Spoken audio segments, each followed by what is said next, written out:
All right, we're gonna hop right into it. I've been super busy. You guys see, got the vacuum, cleaning the house, trying to do this stuff while I'm working, taking care of my dog, but we gotta get it cracking. Austin Eckler, numero uno. You guys know why. He's got nobody behind him.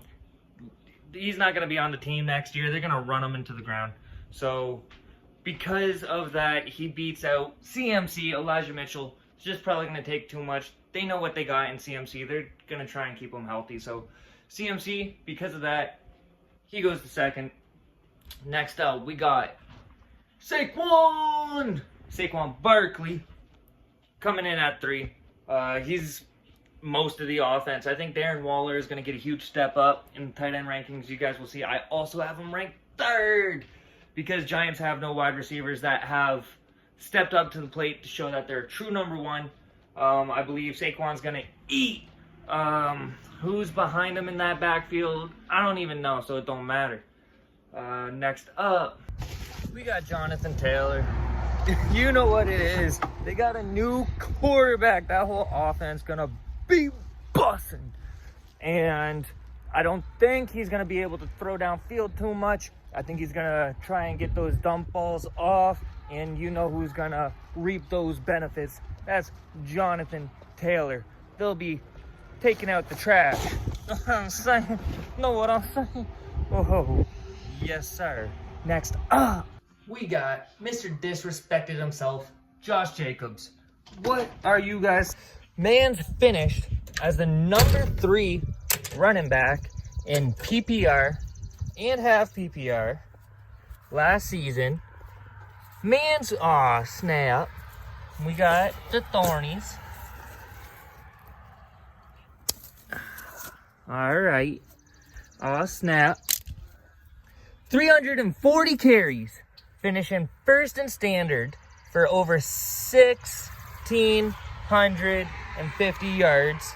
Definitely just dropped that down there. A few moments later. All right, got my glove, got my cane, holding this in place so I can reach and not scratch up my hand. All right, so 653 yards, 12 touchdowns last year, finishing as the number 1 in standard, number 3 in full and half PPR.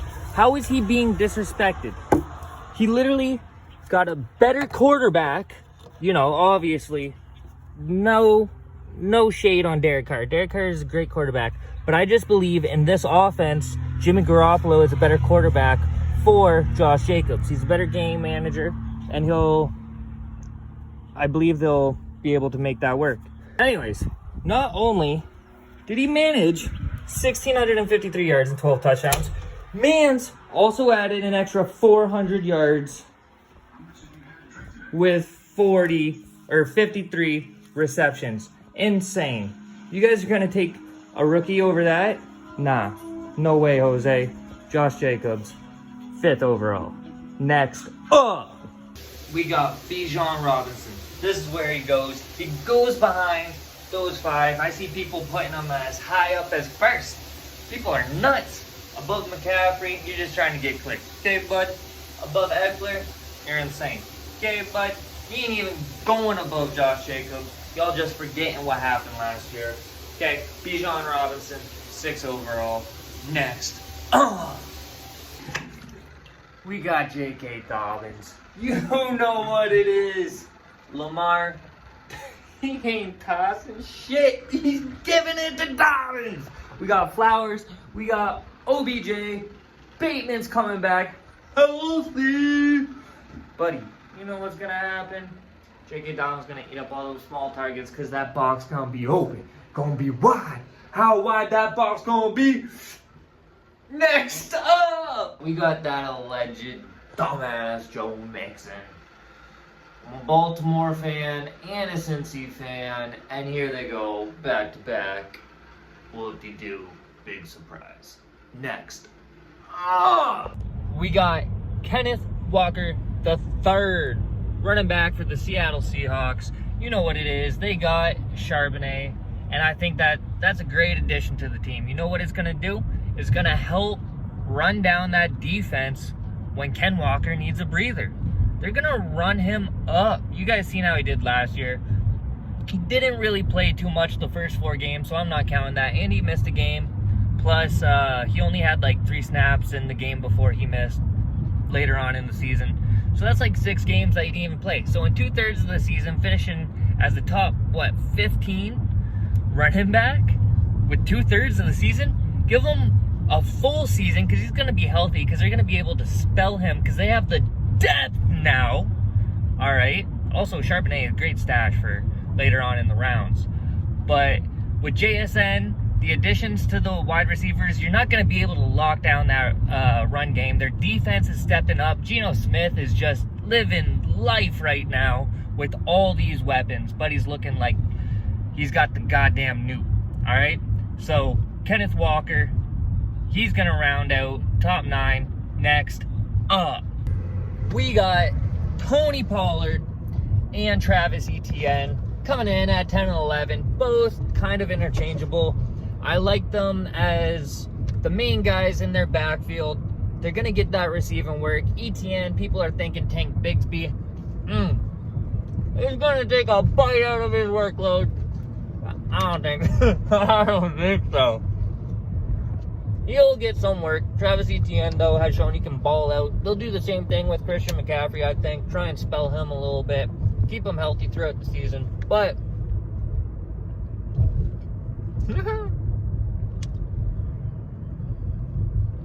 big bites, because that's how we eat. We be eating. All right. So, Tony Pollard, only person in his backfield I really think that is seasoned. They got, Malik Davis. Malik Davis could do some work. But Tony Pollard has shown he almost got 200 touches. I think he'll go over 200 touches. And he's going to get that receiving work.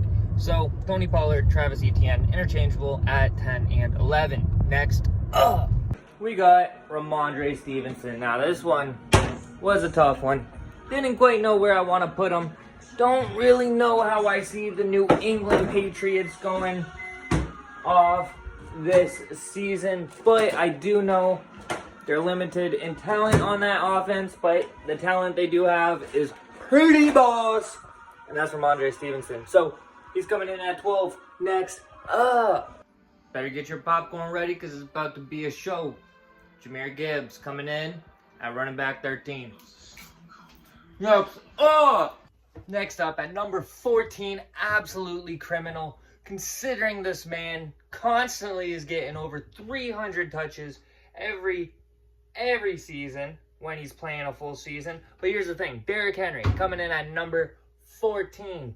No disrespect, I just don't think their quarterbacks are going to be able to do enough to give Burks or Conquo or just the defenses anything else that they'd want to set their sights on. So Derrick Henry, he's the only man on that team. He's shown he can do it before, and I believe he could do it again. He's just showing us he's Iron Man. I don't see him slowing down anytime soon. But then again, with the talent around this year, Derrick Henry coming in at number 14, probably his lowest ranking yet. I can only see him going up. I'm probably not going to be able to nail him in any drafts, but it is what it is. That being said, next up, we got Breece Hall, top 15 guaranteed. You know what it is, what I said earlier. Kenneth Walker III, he missed a third of the season, still is able to finish in the top 20, and I believe our man's Breece Hall will do the same. He'll miss the first couple of games, but he will be coming in at our number 15th running back. Next up, we got Khalil Herbert. You know what it is, man. I'm so high on this guy. All you guys are sleeping. Khalil Herbert last year, 20 rushes against Houston, 157 yards, 2 touchdowns.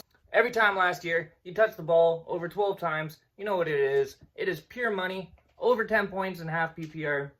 And that was him playing second fiddle. So, Khalil Herbert, he is coming in at number 16. Next up, Nick Chubb, my man's.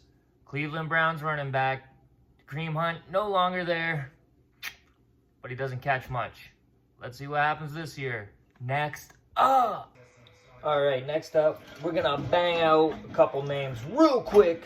we got Miles Sanders coming in at 18. I think he's going to be real good over on Carolina. He's going to help out Bryce Young. Bryce Young is a nice, new, young quarterback who's going to have to rely on his stars, and he's going to rely heavily on Miles Sanders. So after him is, I believe, I have Alexander Madison. Alexander Madison and Dameon Pierce are sort of interchangeable to me. I'm still trying to be sold on Alexander Madison, but the role is there and he has proven himself. That being said, it was against a rebuilding Seattle Seahawks and a rebuilding Detroit Lions. Rebuilding from what? I don't know. But now they are both really good teams, so I don't know how he's going to be able to stand up. We're going to have to see. There's not much behind him that I can see really taking over that position. So he's there, and Dameon Pierce, same thing with Miles Sanders, except I believe Miles Sanders is in a better position and maybe even the better back. So after that, we have Cam Akers, and then a little bit behind him, I have Pacheco. So that is my 18, 19, 20, 21, and 22. Next up, James Conner going to be coming in at 23. Hopkins is gone. Kyler's got nobody. Well, he has Hollywood Brown, and they got Rondell Moore. Running back wise, James Conner got no additions. Nothing's going to be taken away from his touches. So you guys have seen what he was able to do last year. This year, I believe he'll be able to do pretty much the same thing. So he'll be coming in at our running back 23. Next. Yes, sir. Just got done my Saturday shift. Y'all see me in the yellow and the black, so you know what that means. Najee Harris coming in at 24 for the Steelers. Got Warren in the backfield, but there's not much else in that offense. Deontay Johnson, he's going to score his touchdowns this year. Last year was a fluke. He'll be stepping it up. I don't really like Pickett that much, and I don't like Pickens that much either. So I believe Najee is going to be one of the centerpieces in this offense, and just out of sheer workload alone, he should be finishing as a top 25 back. So next up, Samaje Perine coming in at number 25. You guys know Javonte Williams, he's not going to be coming in healthy. So I feel he's going to miss a couple games, and Sean Payton's going to love what he sees. We miss him out in Cincinnati. We're going to see what happens with Mixon, but we do miss Samaje Perine, and I feel he's going to step up and be the number one for most of the season out in Denver, and probably lose some touches towards the back half of the year to Javonte when he comes back healthy. So, number 25, Samaje Perine. Next up, we got a trio of backs I'm not really too fond of, so I'll be trying to avoid them as best as possible. But Rachaad White will have a tremendous workload. He's the only one really in that backfield. I just don't really like it. It's either going to be Trask or it's going to be Mayfield at the helm of that team. And I don't know, Mayfield has his moments. And, you know, they do have Godwin and Evans. That's why I do have him at 26. It's not the worst. Could be better. But because of sheer workload, same with like Najee Harris situation, he's just the workload alone puts him in his position. So Rachaad White at 26. Next up at 27, we have Jamal Williams. I believe he is an end zone hound, and they'll be using him the same.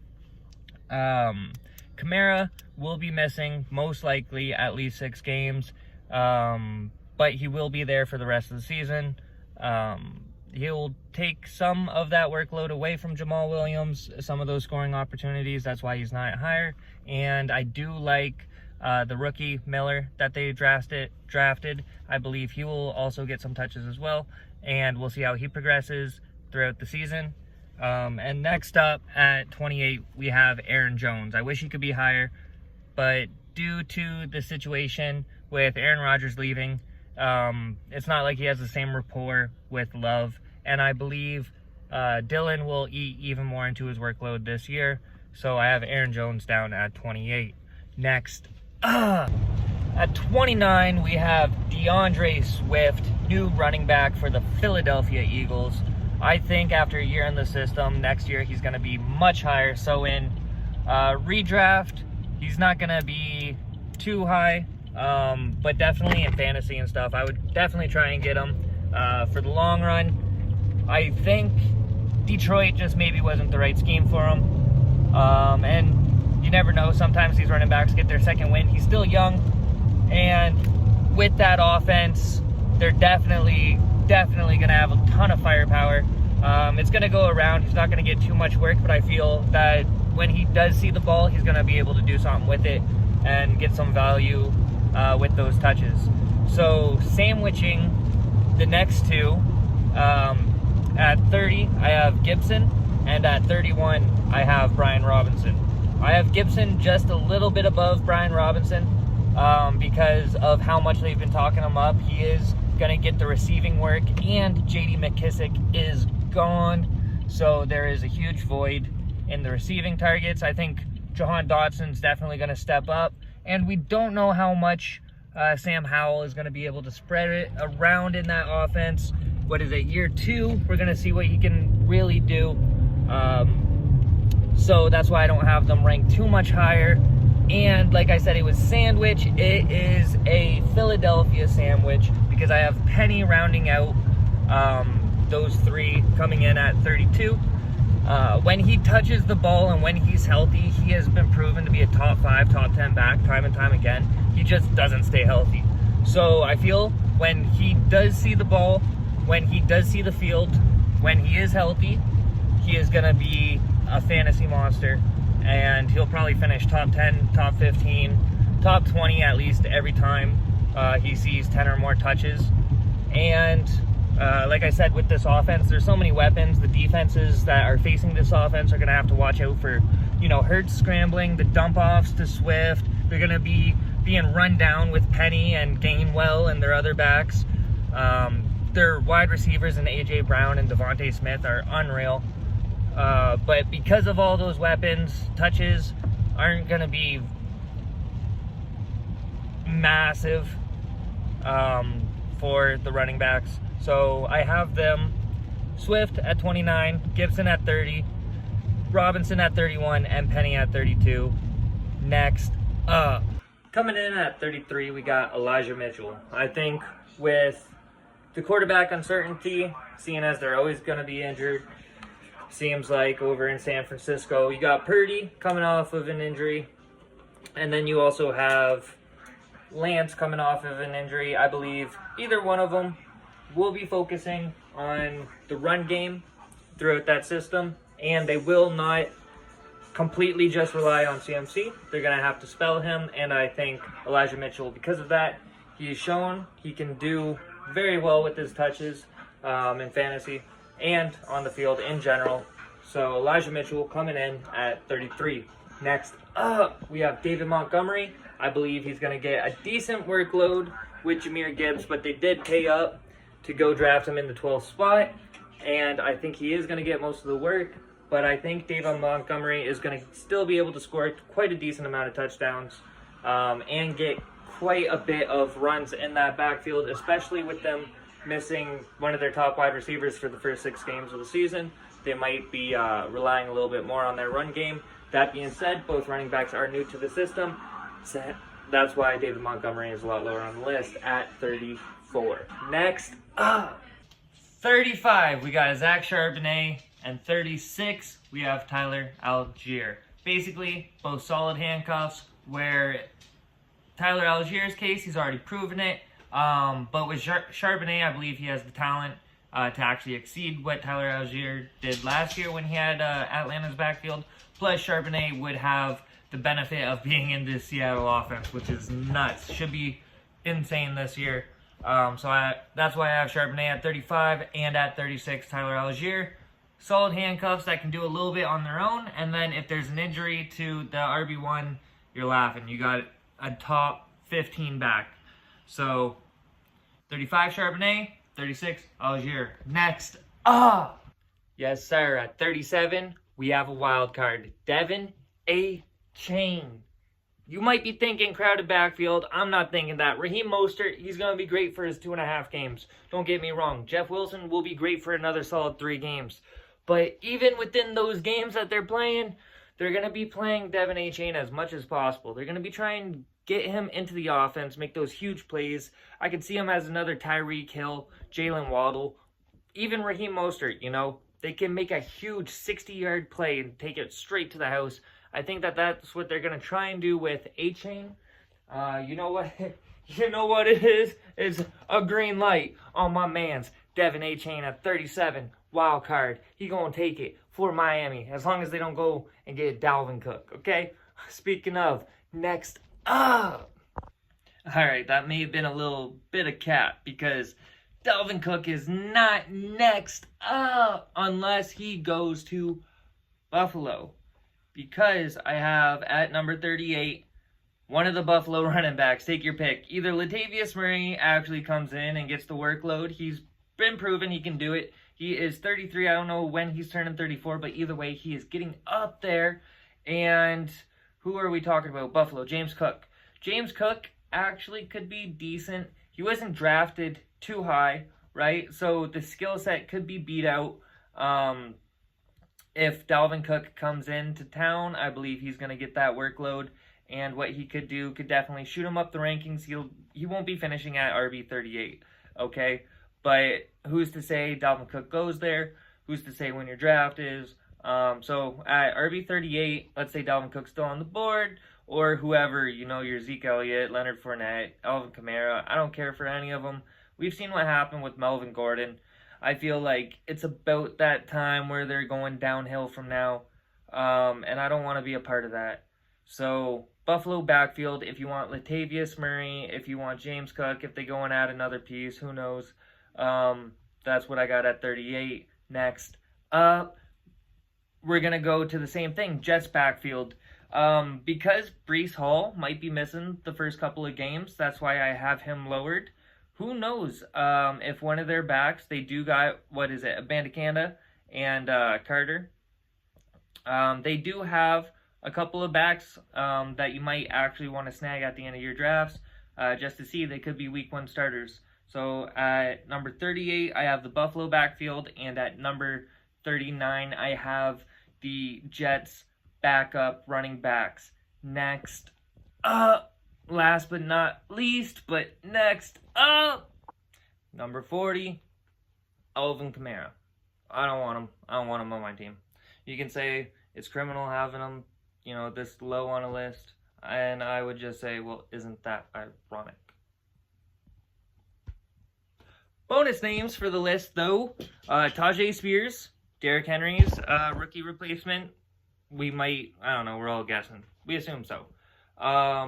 Miller could be doing what Kamara did. Speak of the devil. You know, Kamara had Adrian Peterson, and let me know in the comments if you guys know below. He became a Baltimore Raven after in the Saints.